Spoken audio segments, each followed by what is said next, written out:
That was a huge win, goes without saying. And the Golden State Warriors now control their own destiny for the 9 seed. The 8 seed is still in play. This was a shooting spectacle. Larry Krueger and I are going to break it all down next. The Warriors win the equivalent of a playoff game. We'll break it all down and go into details. This is Locked On Warriors. You are Locked On Warriors, your daily Golden State Warriors podcast. Part of the Locked On Podcast Network, your team every day.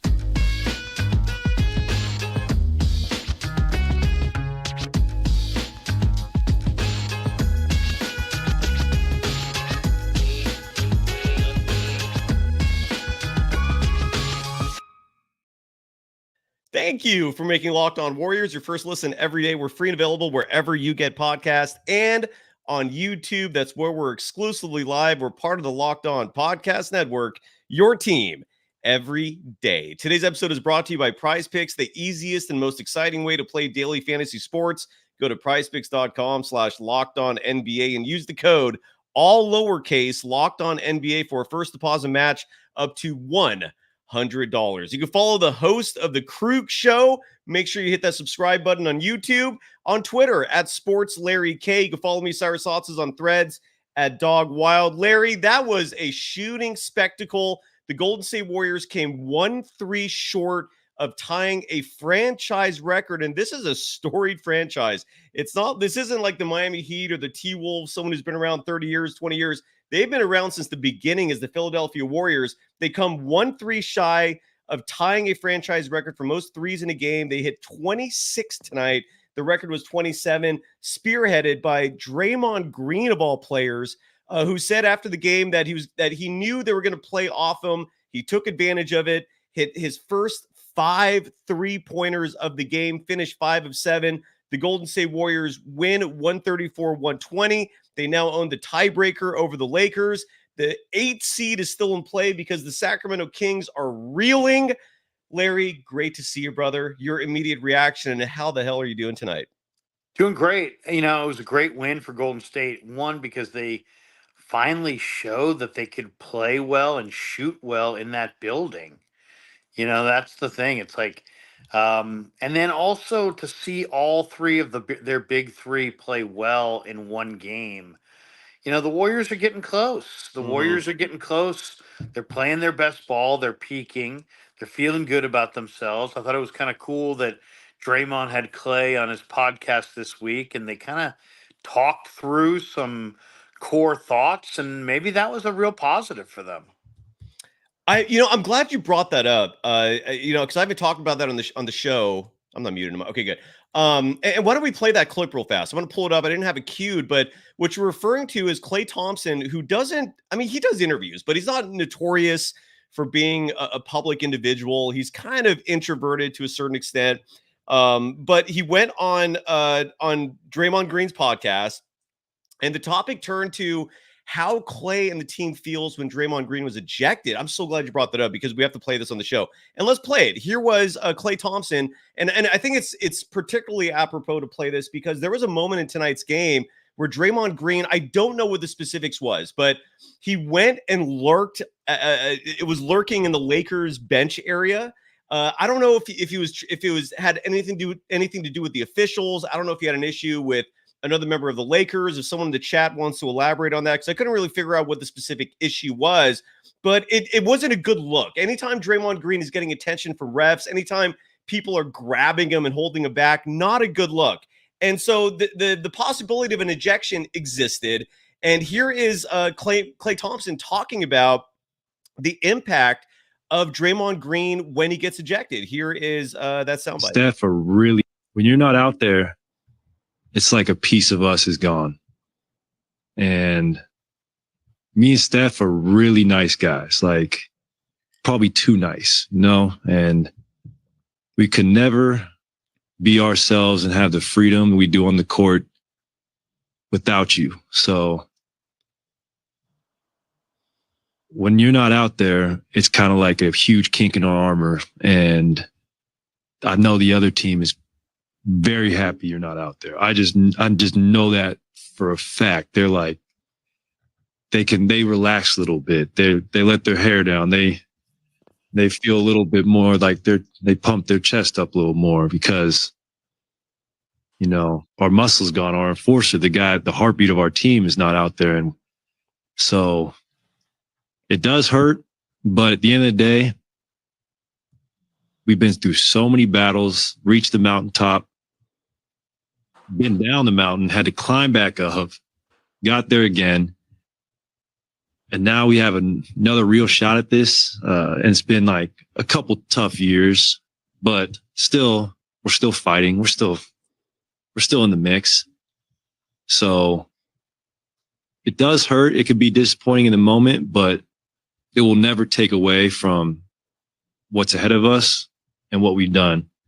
So at the end of the day, we just need you. And that like disappointment and that feeling of just like shaking your head that just comes from like, dang, man, we can't do this without you. So we love you and we need you so badly. And these young guys need you too, because Steph and I we're leaders, but we don't talk the game like you do. We don't inspire these young guys like you do. And even when Kenny calls on you in film, and there's going to be a void there always if you're not out there. And we're not the Warriors without Money Green. That's just a fact. And you can ask anybody in the Bay, around the world, who's followed this team. We would not be the Dubs without you. What a soundbite, man. I mean, he really opened up, man. Your reaction to that, Larry? Well, when I first heard it, I thought, well, I mean, these guys are really gassing each other up, you know, but, you know, what's really clear to me is that Steve has shielded them from a lot of the negative. And even though we have an expectation of them, the thing that's the most interesting to me is with the playoffs approaching, the Warriors have far higher expectations for themselves than the media or the fans have for them.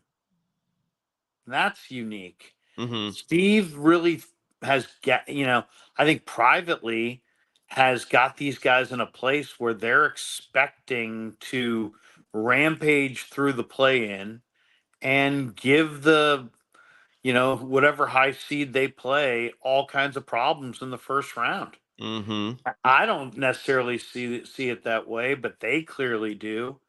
And I just think it's good for them. It was good for Klay to kind of tell Draymond, like to his face, what a Herculean task it is to win games and how much he means to them. I think Mm-hmm. he needed to hear it. It came across like, very like sucking up, but it also maybe needed to be said. So I'm interested to see the impact of it. Same, and which is weird because then, did you see that moment tonight? It was very fast, but I thought Draymond was going to get hit with at least a T. I mean, it's weird how he still gets away with so much. Like he was literally in the Lakers bench area. I don't know what was going on there, but he had to get grabbed and pulled back, and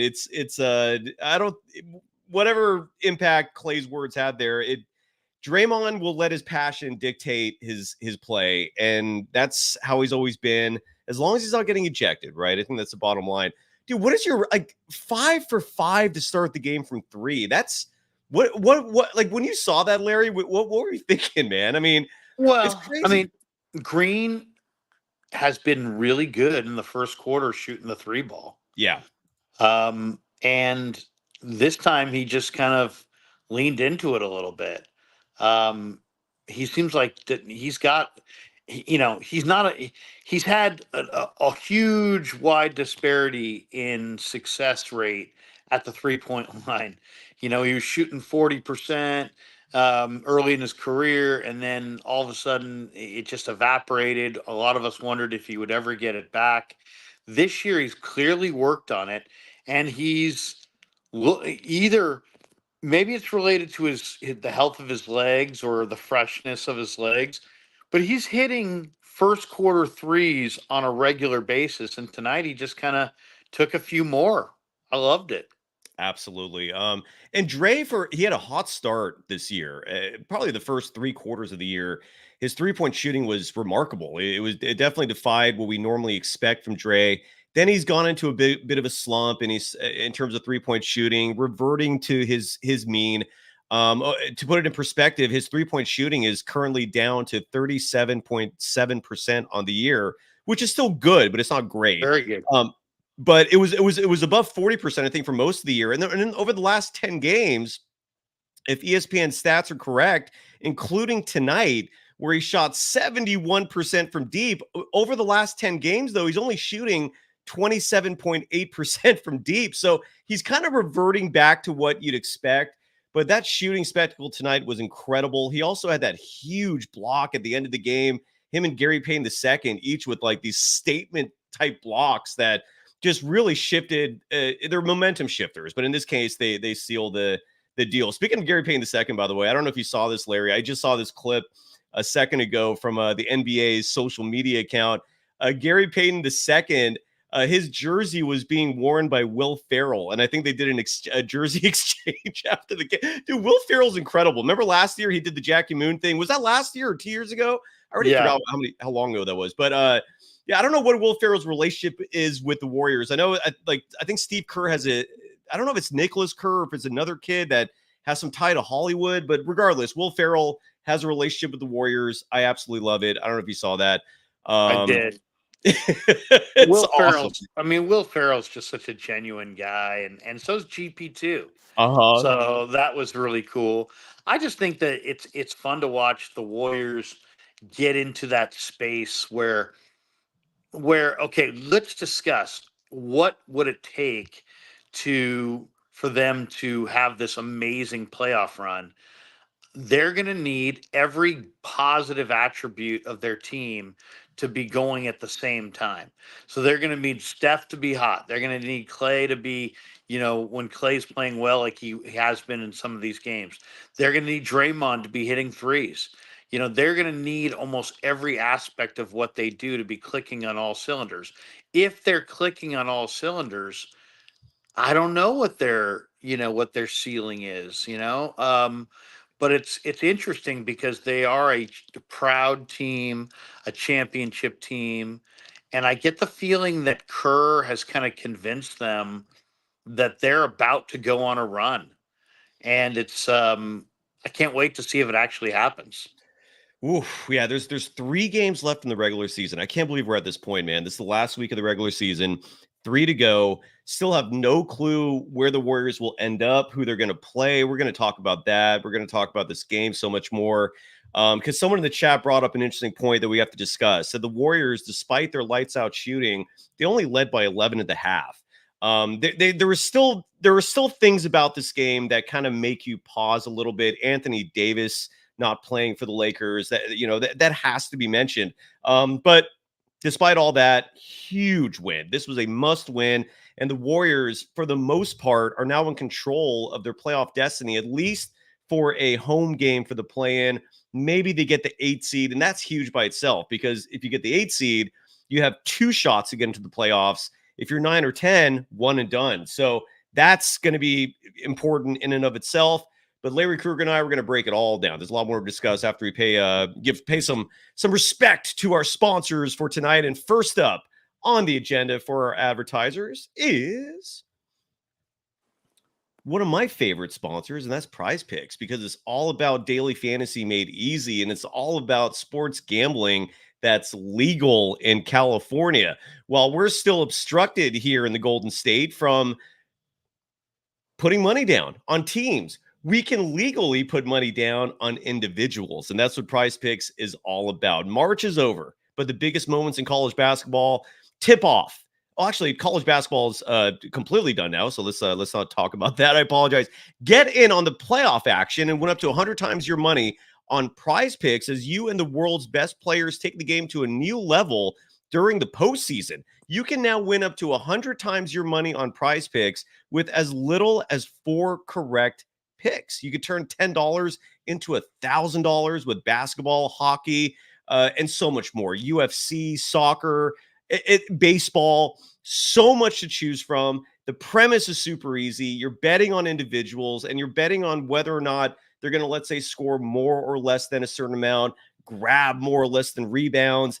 And that's it. The premise is super easy. It's super fun, gets you vested and interested in games you might not otherwise be interested in. So download the Prize Picks app today and use the code LOCKEDONNBA for a first deposit match up to $100. One more time, download the app today and use the code LOCKEDONNBA for a first deposit match up to $100. You are Locked On Warriors, your daily Golden State Warriors podcast. Part of the Locked On Podcast Network, your team every day.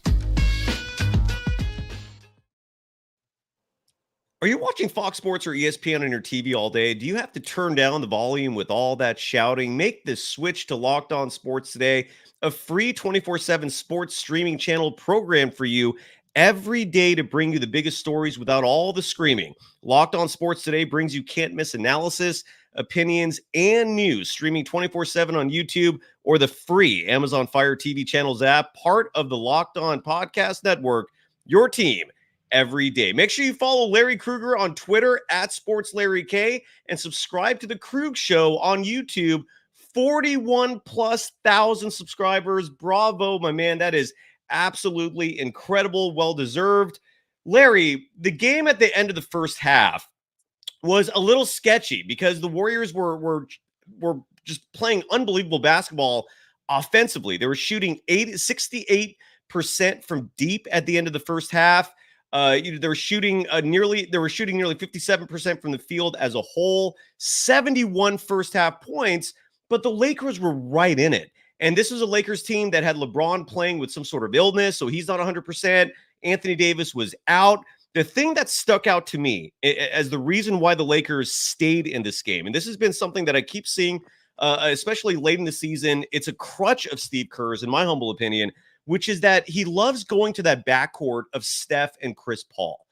I don't like it. I've been saying that repeatedly. That backcourt does not translate to success because it's a defensive liability, man. You have two guys out there whose average age is 37 and a half, whose average height is 6'1".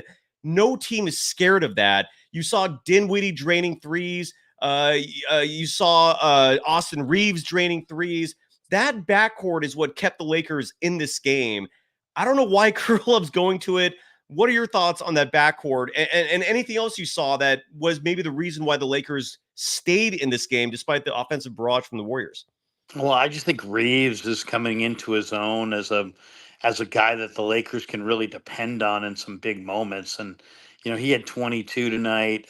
He's when LeBron's either not 100% or whatever, they can actually lean on him, and he's kind of he's a dependable guy. As far as Steph and Paul, I mean, you're right. I mean, they're smallish guards. To play them together is almost inviting a run against you. And,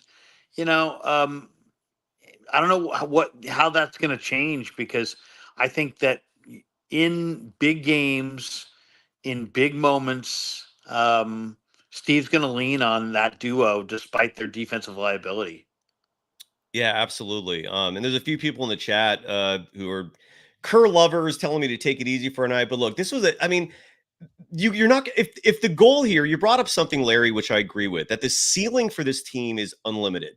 If this team is playing their best ball on any given night, I think they could play against anyone. I think they could even beat the Nuggets. But Chris Paul and Stephen Curry in the backcourt together, there's a reason why many years ago and early in Steph's career, Monte Ellis was traded. Those backcourts that are that diminutive do not work. And that's why I still raise awareness for that. Yes, they won a huge game, but is this going to matter a week from now if they lose that first play-in and the season's over? So I see these mistakes still going on, and I'm not going to let Kerr off the hook for that. I'm sorry. Like, that's just, it's a faux pas. Do you like it? Do you think am I overstating the negative of playing Steph and Chris Paul out there together? Well, to me, it's also about other guys as well. I mean, is Wiggins engaged?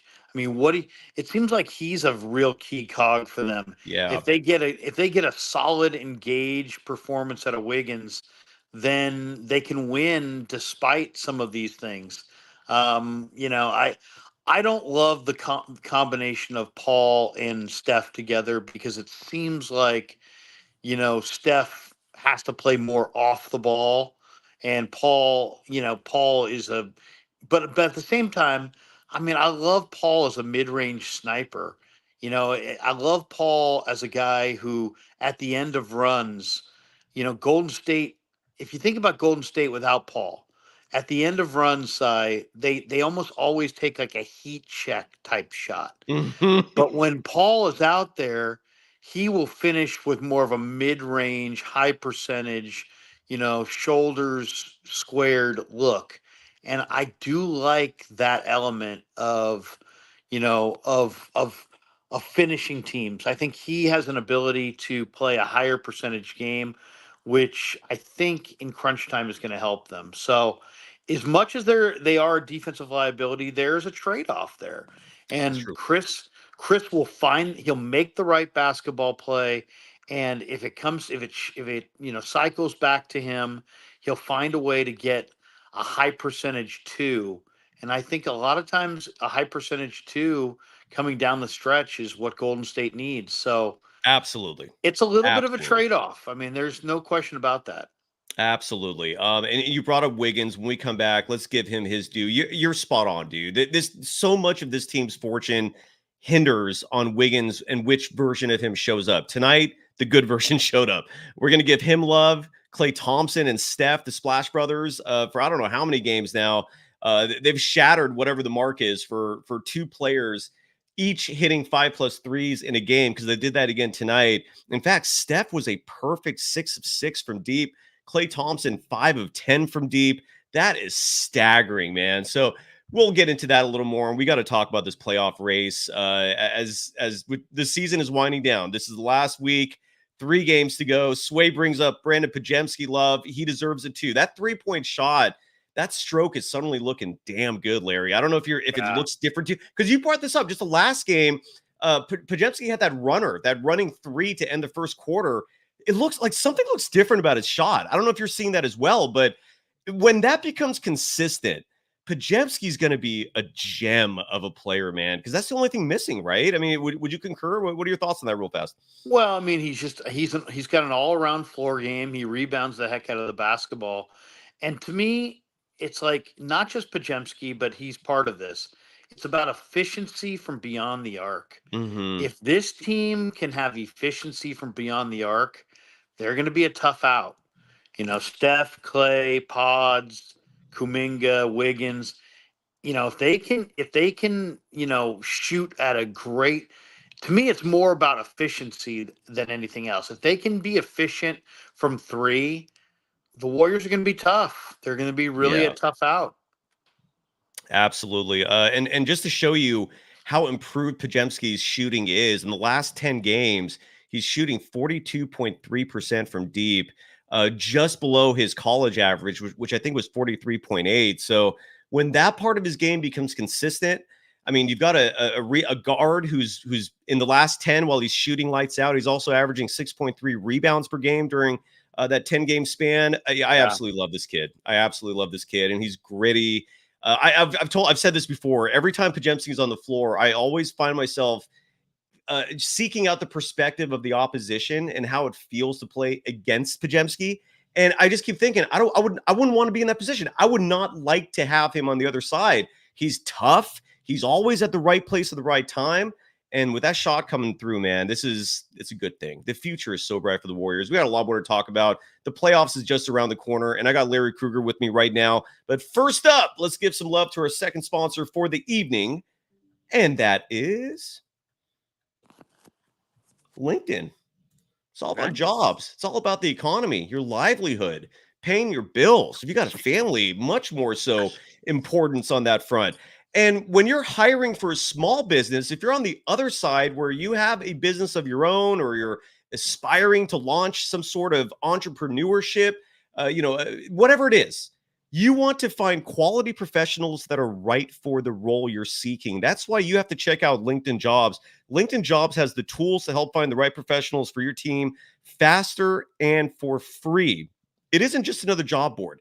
LinkedIn has a vast network of more than 1 billion professionals, 1 billion, which makes it the best place to hire. It gives you access to professionals you can't find anywhere else. LinkedIn does all that while making the process easy and intuitive. Hiring is easy when you have that many quality candidates. So easy, in fact, that 86% of small businesses get a qualified candidate within 24 hours, and 2.5 million small businesses use LinkedIn for hiring. So post your job for free at linkedin.com/lockedonnba. That's linkedin.com/lockedonnba to post your job for free. Terms and conditions apply.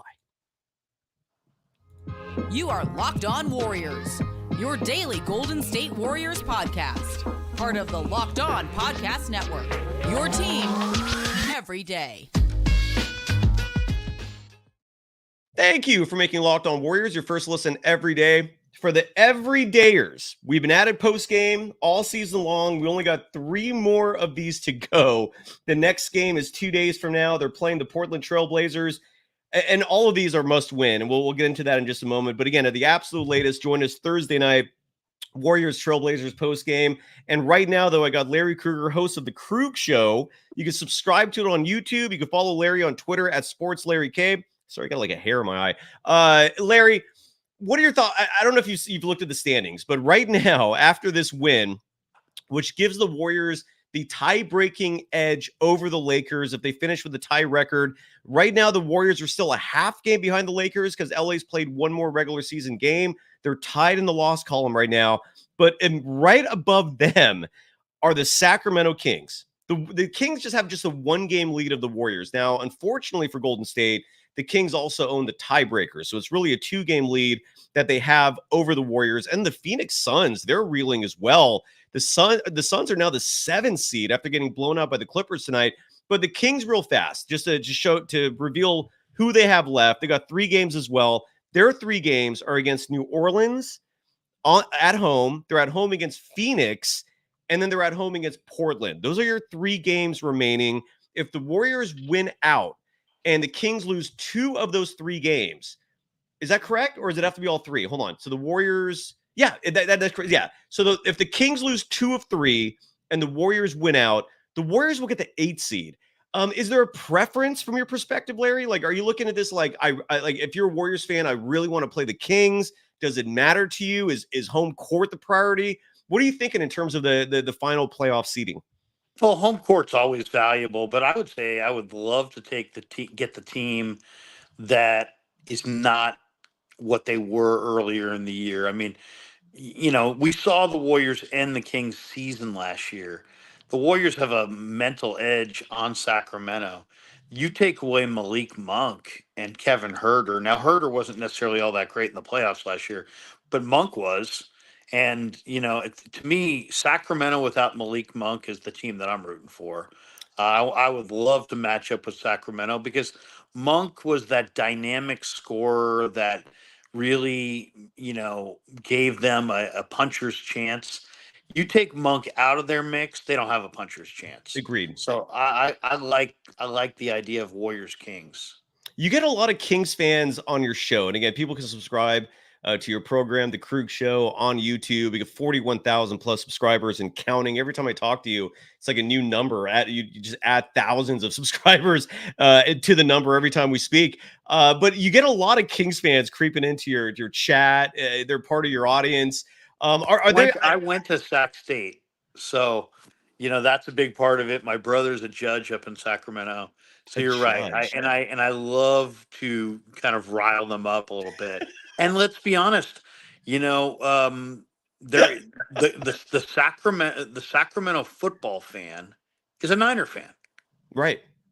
So I do a lot of Niner content. So the Sacramento baseball fan is a Giants fan. So it's really, that's really why I have so many Kings fans. There's so many people who are like, I'm a Giants, Niners, Kings fan because they're up in Sac. So, we don't think about it down in the Bay very much about their sports, their teams, but there's a lot of Giants, Niners, Kings fans.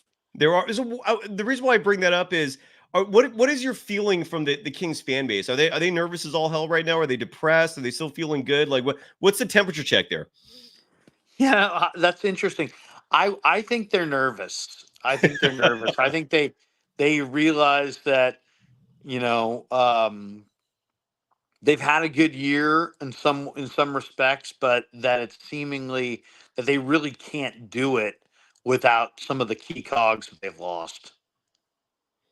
You know what's weird is the Warriors, in theory, could still catch up to the Suns. So the Suns own the tiebreaker based on regular season head to head. But the Phoenix Suns, and again, they're plummeting right now. They hold the 2-game lead over the Warriors. If the Suns lose their 3 remaining games in the regular season, and those 3 games, they're not winnable. I mean, I don't know if they're going to be favored in any of those, except maybe the Kings. The Suns have 3 remaining games, and they're all on the road at LA, the Clippers, at Sacramento, at Minnesota. None of those are going to be easy. If they lose all 3 of those, the Warriors win their 3 remaining games, which is also very possible. The Warriors then leapfrog Phoenix, and they could finish as the 7 seed. 6 is out of the equation. The Pelicans have 6 locked up, at least over the Warriors. But there is a possibility they could get 7. I know there isn't a question there, but any thoughts on that? Well, I mean, to me, it's about avoiding Denver. You know, if you really want to say what's all this dialogue about, I would just say you don't want Denver. So, however that's going to shake out up top, to me, is an important part of this thing. The Nuggets are on a different level. I think the Warriors have kind of proven that they can't beat the Nuggets. I don't think they have any confidence against the Nuggets. So it's about facing the Nuggets as late as possible. Right. I wholeheartedly agree with you. And the weird thing is they're not going to really know, it's going to be hard to control that destiny. You know what I'm saying? Because they're just going to, right now they're just playing just to get in. Well, I guess they're in, but I guess playing just for the best positioning. It's interesting, but the fact that they could still get 7, I mean, that's clearly what you're striving for, just because whether you're 7 or 8, you get 2 shots at it. You lose that first game. You still have you still have a second game where you can still get in as the 8th seed. It is fascinating. It's wild. And here we are, 3 games to go. Any final thoughts, Larry? We were originally hyping this up as a doubleheader, but you're going to cover the Niners tomorrow morning. So this will be it for you tonight. Any final thoughts, man, as we wrap up real fast, just Klay Thompson, to give him his due, 27 points, 5 of 10 from beyond the arc. Another great game for him. He's surging at the absolute right time. And as I mentioned earlier in the show, Stephen Curry, a perfect 6 of 6 from deep, 23 points for him tonight. And you mentioned Wiggins as having a great game. We both did. He was 3 of 5 from deep. That 3-point shot of his, the stroke is back there. It's been back for about a month and a half, if not more. So those are just some of the highlights for the best players. Your final thoughts, Larry? Well, I think this tonight was a huge win. Why? Because the Warriors have to keep their feel good going. They've convinced themselves that they've flipped a switch and that they're locked in. If they had gotten their doors blown off, and they have many times, it seems like, in LA, that would have kind of made them kind of back to zero, or questioning kind of where they're at.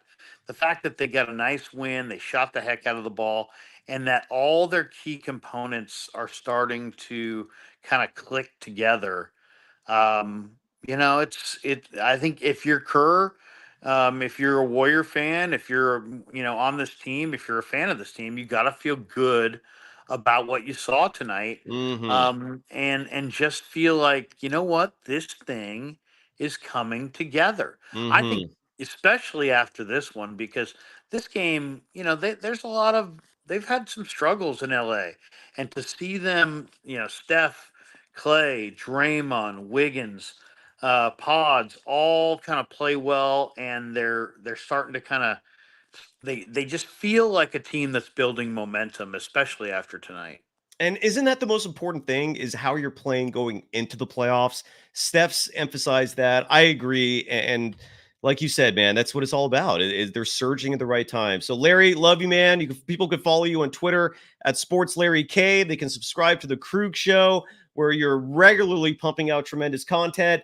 Thank you, brother. Thank you, everyone. Huge win for the Golden State Warriors. They now own the tiebreaker over the LA Lakers. 3 games to go, man. This has been a wild season. We got 3 more before this all settles. Larry, love you, man. Thank you to the audience for joining us. And that's it. Go Warriors. Go Warriors. Absolutely. Love it.